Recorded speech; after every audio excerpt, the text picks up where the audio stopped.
What's good, party people? Welcome back to my channel, and today I am doing something completely different. Never done it before. I've decided to take my channel in a whole new different direction. To be fair, it's something I've been thinking about for a long time now, but I've been scared. So but now I'm not, so here we are.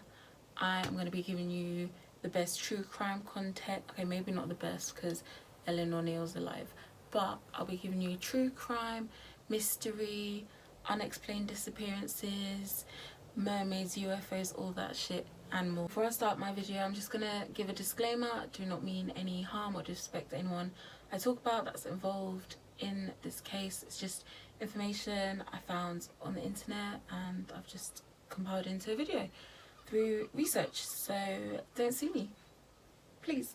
So today we're going to dive into the complex, mysterious, crazy, this story's so wild it actually doesn't make sense, but we move, the story of a sisterly bond that led to arson, drugs, crime, robbery and death. I'm going to be talking to you guys about the case of June and Jennifer Gibbons, also known as the Silent Twins. Now, before we get into the twins, we're going to start with their background. So the twins June and Jennifer were born to Gloria and Aubrey Gibbons, who were brought here to the UK as part of the Windrush generation in the 1960s from Barbados. For those of you that don't know, the Windrush generation basically refers to the ship that workers from the Caribbean were brought in on to the UK. So during the time there was a shortage of labourers in the UK, so they went and sent a massive ship called MV Windrush, where it gets its name from, to go and collect workers from the Caribbean, all sorts of different trades, to come over to the UK from Barbados, Jamaica, Trinidad and Tobago and more, to come to the UK and work. Currently there's an ongoing scandal with the Windrush generation. I can't talk. The Windrush generation, because a lot of them are getting deported unlawfully. Aubrey and Gloria arrived in the UK to set up their life. They had a child. They had their first child, Greta, and followed by a son called David. Later on, the twins would join the family, June and Jennifer Gibbons, in 1963. June and Jennifer were born in a military hospital in Yemen, as their dad was deployed there at the time. However, in 1974 they moved back to the UK and were set up in a base in Wales. The town June and Jennifer grew up in was called Haverfordwest, which is located in Wales. At the time, it being the 60s, 70s, there was no black people. The town had basically no black people. June and Jennifer's family were basically the only black family there. As you can imagine, they experienced a lot of racism. Obviously it was a different time back then. Not saying we don't experience it now, because Lord knows we experience it now. However, back then it was relentless and it was so common that no one even batted an eyelid at it. They were abused severely due to their race. Growing up, June and Jennifer became so close to each other, not only them being twins, but to the point where they would even mirror each other's actions. For example, if one was riding a bike and fell off, the other one would ride the bike and fall off at the same time, not planned. It was almost like they were the same person in different bodies. As time went on, they grew even closer and became even more dependent on one another. The girls were described as being in their own bubble, in their own worlds all the time. They loved reading, they loved writing, and they just loved being in each other's presence. Even though they had older brother and older sister at home, they just were encapsulated with one another. They just spoke to each other to the point where they almost made up their own language. At first it appeared to be like they were speaking their own language, but later on we realised that really it was just sped up English mixed with Bayesian Creole, spoken really, really fast. So these lot were literally just in their own world, speaking to each other. No one could understand what they were saying. It was almost unintelligible to other people unless you listened really carefully. But they were in their own worlds, they're their own person. They were like this. Everybody that came across the twins said the same thing. They couldn't understand anybody. They wouldn't let anybody into their inner circle, even their parents, even their household. So they're very much ostracized in society and within their own home. June and Jennifer had an extremely difficult time at school. When they're at school, the abuse they experienced was relentless. As mentioned earlier, the racism at the time was extremely high, especially being Wales and then being the only black family at the time.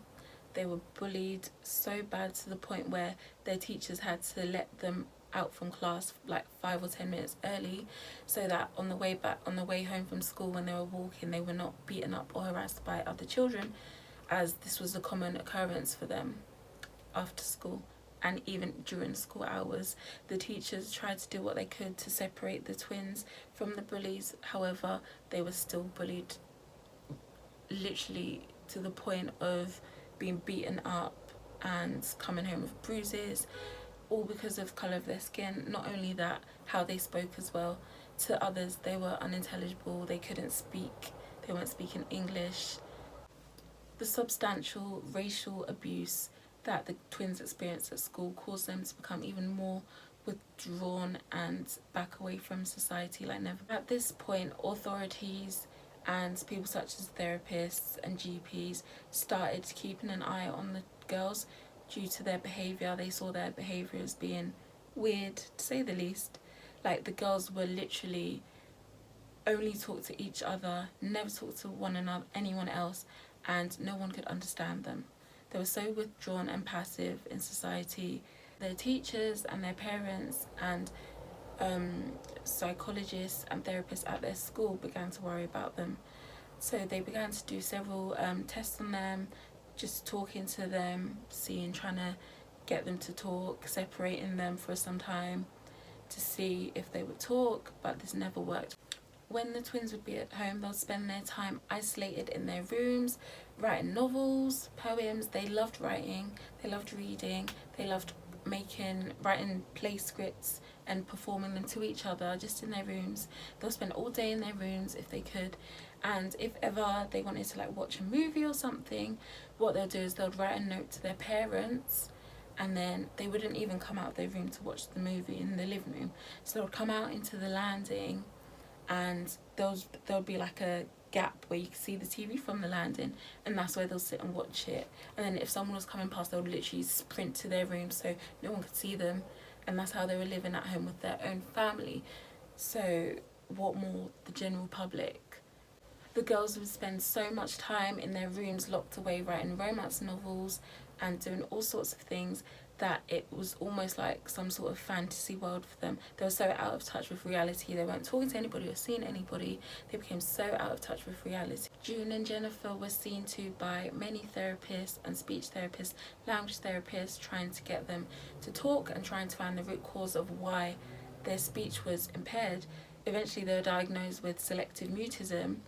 So everybody was just astonished by their secret language. They've literally gone their whole lives speaking this language. They're now in their teenage years and they haven't grown out of it.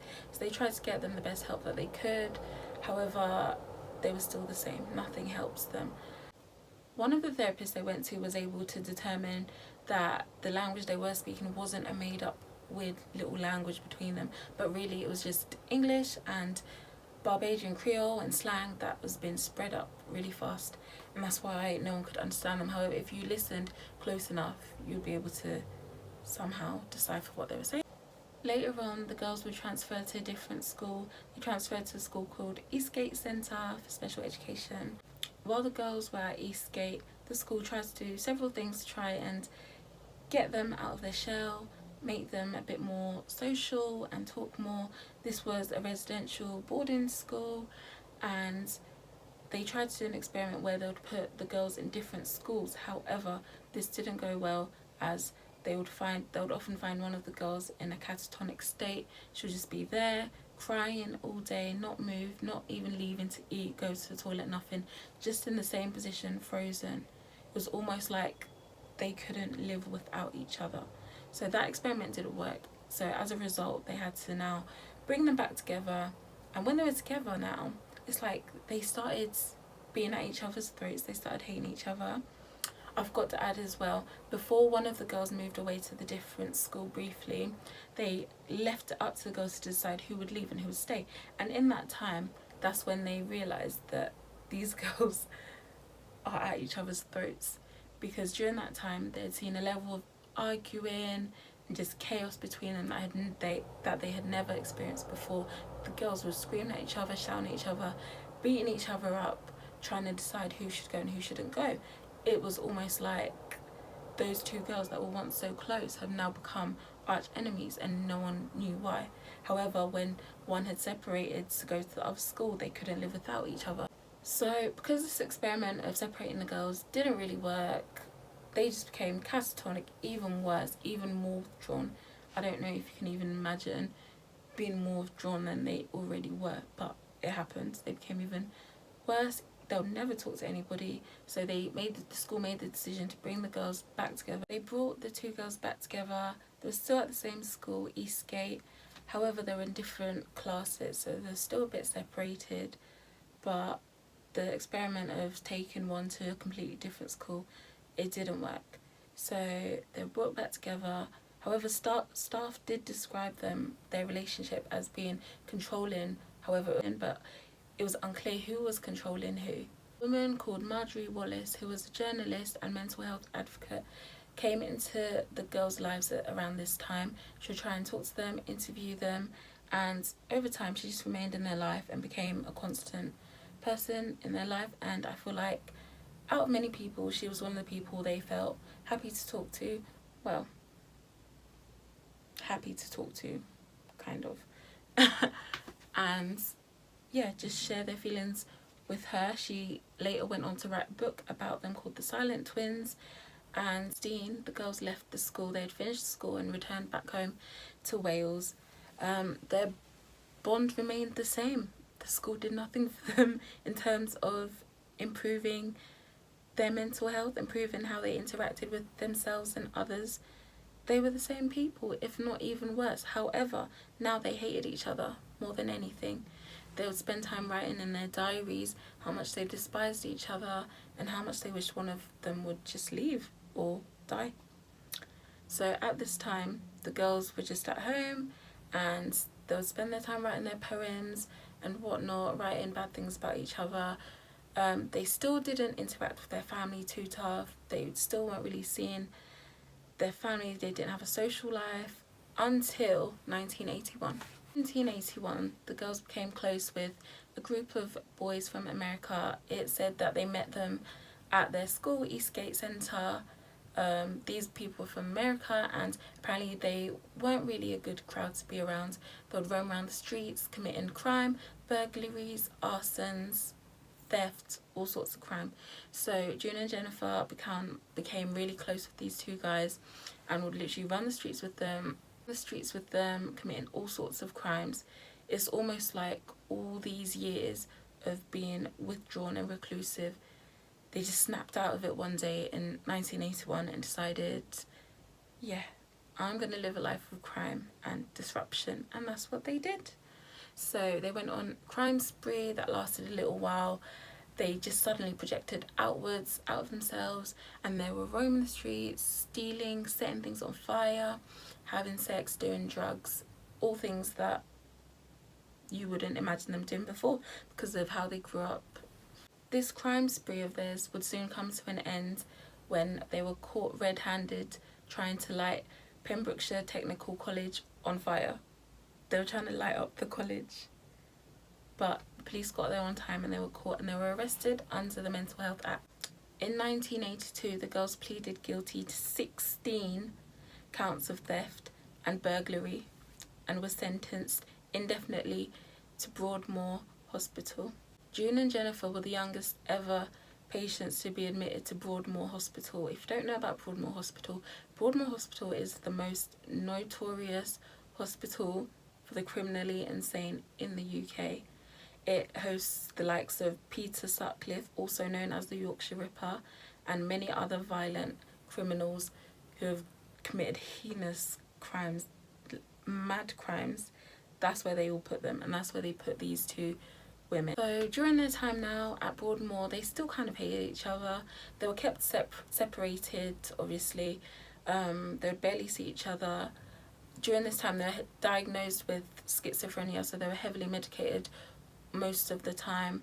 2 years into their sentence, they began to talk to staff a little bit, not too much, but a little bit, but they wouldn't see each other. Eventually, they were allowed to write letters. The staff kept them separated because when they were together, they would just constantly fight, argue, and even get into physical altercations. But sometimes when they were apart now, they'll just kind of be a bit catatonic, a bit withdrawn. But eventually, when all their medication was balanced and whatnot, they were able to write each other letters again and see each other eventually after a few years. After about a decade of staying at Broadmoor Hospital, the twins started writing each other letters suggesting that one of them would have to sacrifice their life in order for the other one to be free. They would write these in letters to one another, and Jennifer even suggested that she would have to die in order for June to be free. Marjorie Wallace, the woman I spoke about earlier, she would still come and visit the twins in prison and talk to them, and they would update her on their lives. She was one of the few people they felt comfortable to talk to. And during one of the visits and one of the conversations, Jennifer did disclose in the most calm manner that she would have to die in order for June to live. After many years of being at Broadmoor Hospital, the twins were finally being discharged to a medium secure unit closer to where they lived so they could be nearer their family. On this day in 1993, June and Jennifer were getting ready to be transferred to the medium secure unit. They were in the van, and all of a sudden, Jennifer started feeling sick. She started feeling unwell, so she was then rushed to the hospital where she died. Later on, a post-mortem revealed that she died of natural causes. They determined this to be an inflammation of the heart. The craziest thing about this story is when Marjorie now came to visit June, like a few days after Jennifer's death, June was able to talk. June was able to talk clearly, and Marjorie said it's like the most she's ever got out of her since the whole time she's known her. And deep it, she's known these twins since they were like little teenagers, and now they're like 29. And all of a sudden, June could talk, and apparently she was able to express herself clearly, calmly, and it's crazy because Jennifer died of a natural death. Her death was ruled as being natural. No suicide, no foul play, natural. And I think that's why a lot of people find this case freaky, because mainly of that end bit, because it's like, how were they so in sync like that to know that one of them has to die, and one of them did. So Jennifer died at the age of 29, and June was then transferred to the medium security mental health institution as planned. It was called Caswell, and she stayed there for about 1 year after Jennifer's death. After this, she moved to Wales and she was discharged, and she began to rebuild her life. She now lives a pretty normal life. She is a writer, and yeah, she's just out here living life. So that's the story of the Silent Twins. I'll just read you a poem that June actually wrote and had put on Jennifer's gravestone, and it reads: "We once were two, we two made one, we no more two, through life be one, rest in peace." And that's the case of the Silent Twins. Thank you guys so much for watching. I hope you would click on this video and subscribe. This is like my first video like this, so yeah, I don't know what I'm doing, but I hope to make more, and I hope you all have a good day.